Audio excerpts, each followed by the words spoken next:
Welcome to International Finance, and I am Andy Kim, your course instructor and Dr. Finance, a YouTuber as well. I'm a professor of finance at SKKU in Seoul, Korea. And what is this course about? This is about foreign exchange market, FX, right? Japanese yen has been going down, depreciating against Korean won over the last 1 year or so. My question is I want to take a trip to Tokyo, Japan 6 months from now. So do I have to change or convert my money, Korean won, into Japanese yen right now, or wait 6 months until the last moment and then exchange it? Okay. This kind of question is non-trivial issue if the money that you have to convert gets huge. For example, if you're a traders, right? Trading company, okay, importing and exporting companies, right? Then FX risk is huge. So what drives this foreign exchange rate, right? The currencies of 2 different countries or 3 different countries, how can we better understand it? What's the economic driver, okay? So textbook, okay, is Resnick and Chulun 9th edition, and then midterm exam, final exam, 30%, 40% each. Those exams, 80% multiple choice questions and 20% short answer problems, right? No project, okay, no team projects throughout the semester, but you will have some group homework, 10% of your grade.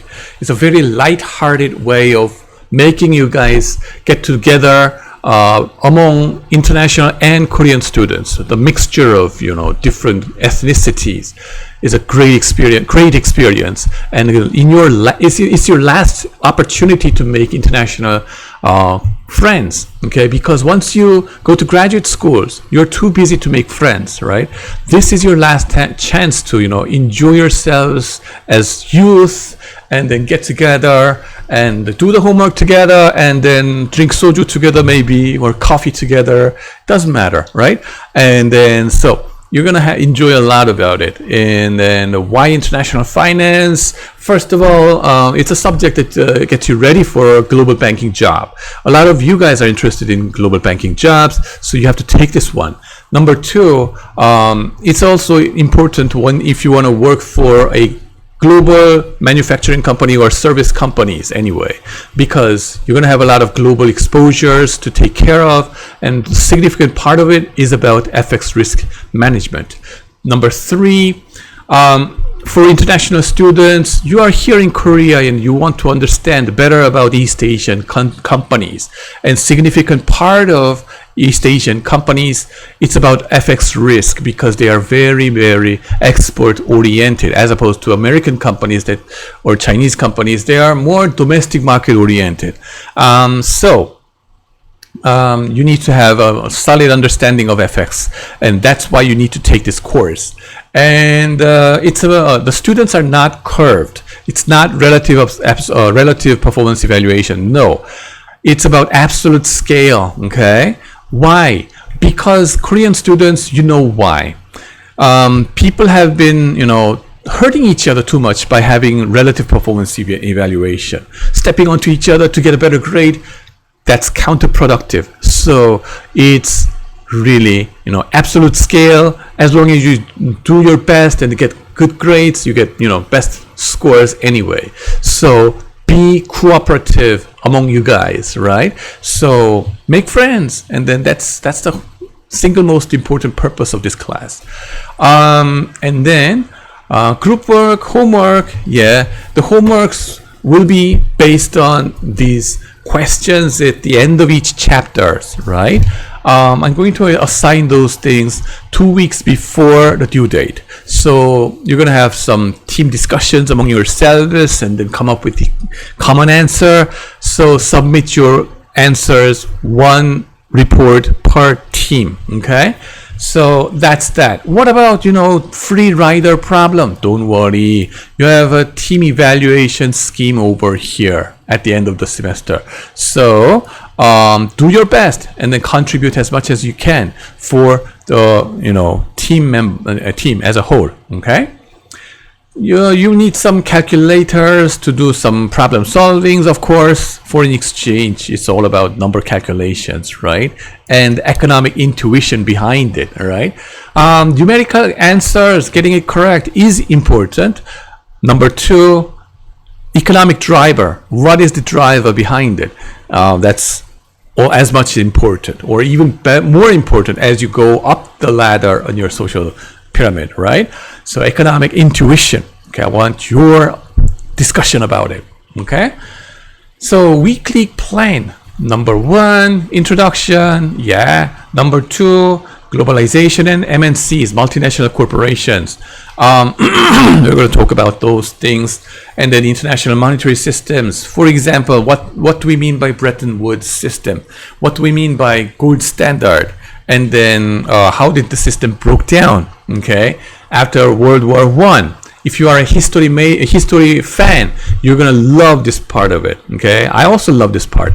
Also, Bretton Woods system breaking down, right? 1971, Nixon shock, and all this kind of stuff. What we mean by fiat currency. Okay.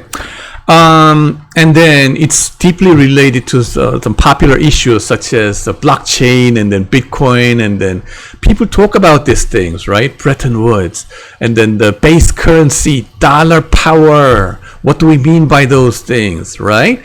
And then at some point we're going to talk about demystification about this conspiracy theory. Some people say for a Federal Reserve System, it's created based on some conspiracy, but those are conspiracy theories that we need to break down. Okay, so we're going to talk about a lot of fun stuff over there, and then we'll get to the balance of payment issue, import and export, and currency reserves, and then how does it affect our foreign exchange rates. What do we mean by foreign currency crisis that we suffered in 1997 and 8 in South Korea and East Asia? And every now and then, global financial crisis, we suffer it. That's a favorite subject that we're going to enjoy in this class, right? It's a lot of it has to do with macroeconomic issues, not microeconomics, but macro. Okay, a lot of fun stuff is there, and then market for foreign exchange. We get down to the market detail mechanism. Okay, and then international parity relations. After all, it all gets boiled down to IRP, right? Interest rate parity, and then PPP.